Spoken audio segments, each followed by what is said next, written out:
fuck it, as they say. Okay, let's do this. Let's add the bunny to our conversation here.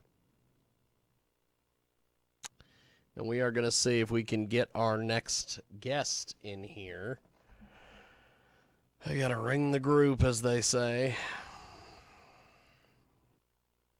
Ring the group. Ring the group on Skype. So, we are going to see if we can get our guests in here. We'll see what happens here. I think we have Jay. Jay, can you hear us, my friend? Yes, I can hear you. Can you hear me? Yes. And then I've got, I don't know if the bunny will be joining us, but if she does, she'll come in here late as always. Hello? There she is. And we have got a great guest joining us today here on the broadcast. So, Jay, tell us a little bit about your band and everything, my friend. Where do you want me to start? Thine Inner Sanctum is actually a solo project of mine, which was started as a kind of cathartic release when my main band wasn't really doing anything. So I decided to delve into my dark side, shall we say, and Thine Inner Sanctum was born. So wrote my first EP last year. Which was released via Ancient Entity Records, which is a small independent record label based in Edinburgh. And within a few months, the album sold out of copies via the record label and myself. So that begged the question, when was the sequel going to be recorded? And the rest, we should say, is history. Fantastic. Inner Sanctum. Bunny, jump in there. I know you probably got some questions for our music friend here. Yes. Well, I heard you say Edinburgh, right? Yes, you did. Awesome. How I would love to go and visit. Like, I looked these places up and you don't even understand. So, but first of all, how are you just on the general getting over COVID scenarios? Well, COVID it's kind of kicked my ass a little bit, shall we say? Kind of mostly kind of due to kind of band stuff. So obviously my main band was sort of put on hold because of COVID. I've not been able to take Thine Inner Sanctum as a live project. It's currently just a home studio project. So that's kind of killed us a little bit that way. I myself have been fortunate enough to not have caught COVID, but I've had a few friends who have caught COVID, but they've got over it all. But it seems like there's light at the end of the tunnel with the whole vaccine rollout happening. So here's hoping that works. Awesome.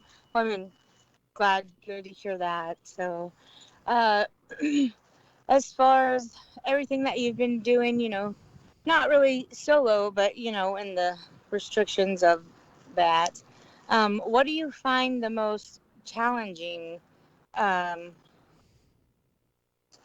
the whole being confined and, like... Well, with regards to COVID, the restrictions... for getting, just getting everything out and... Did it do anything for your creativity? Did it, I mean, I think it did. I think it did do something for my creativity. I had a lot more time to work on stuff, which was a blessing in disguise. A blessing in disguise, even. But during the whole COVID situation, my wife and I fell pregnant, and we just had a baby girl 3 months ago. So that was a good thing to come out of COVID. So yeah. Oh, see, there's always that silver lining. Silver lining. Yes. Well, congratulations on that. Thank you very much.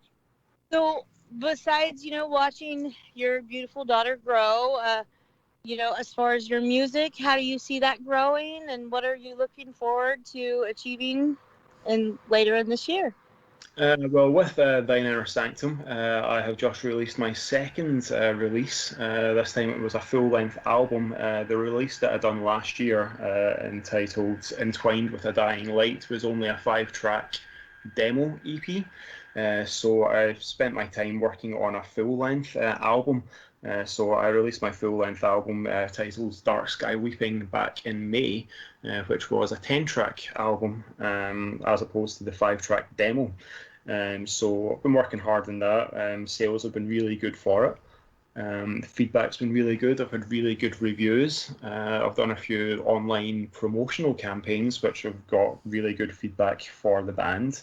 As I say, it is a solo project. I would love to take it live and not just be a studio project. I do have musicians waiting in the wings who would like to come on board with it, but it's just finding the time to balance it with my other band and also with being a new dad, essentially, as well as balancing all that with work. So I'd love to take Thine Inner Sanctum live because I know there's lots of people that would like to see it as a live project. I've got a lot of contacts in the music world, shall we say, especially the underground scene, and I would have opportunities for festivals, etc., if I was to take it live. So I've got a lot of things to consider before moving forward with it.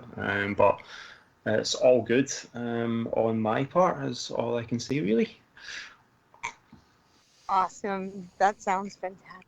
And just, I'm hearing that a lot, and I've heard that through quite a few people. And Jig, that was your motto, right?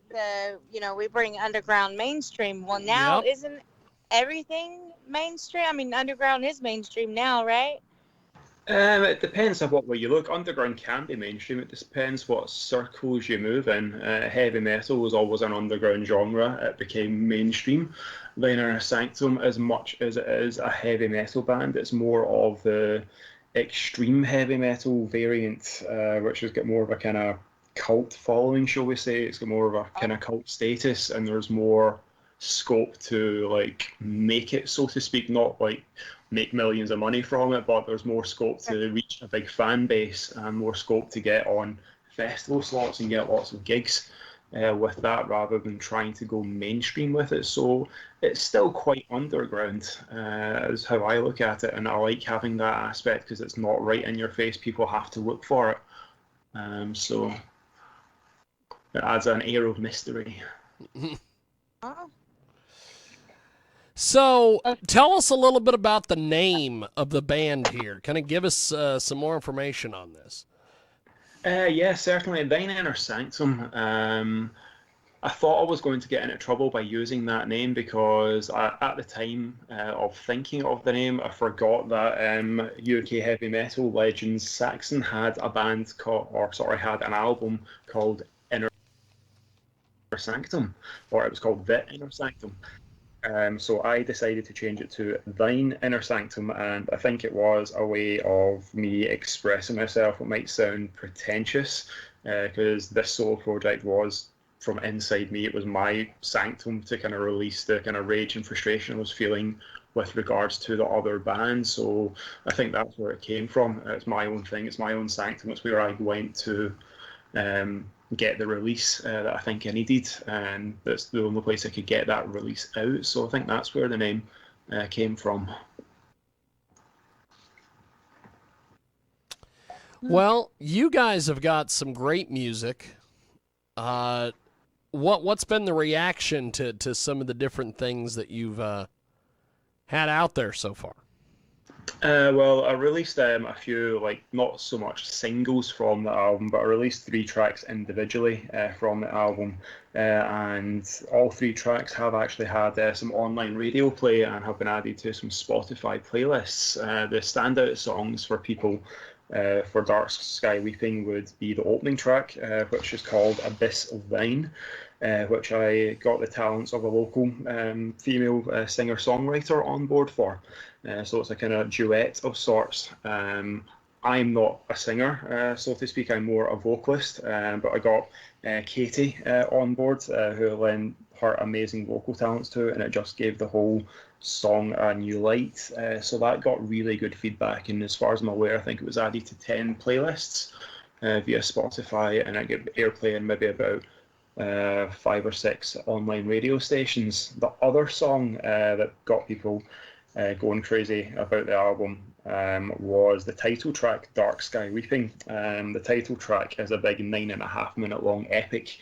The first half of that song is all keyboard and spoken word and atmospherics.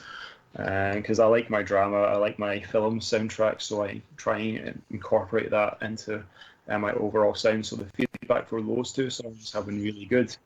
However, the closing track of the album is called A Mirrored Abyss, which is actually a more a cappella, mellowed out version of the opening track.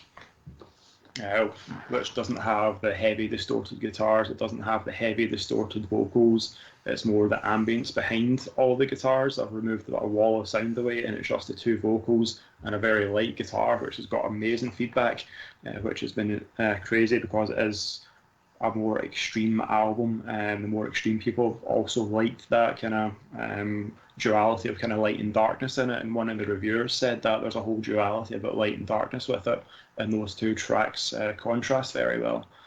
So that would be the standout tracks, I think, and feedback's been amazing from them.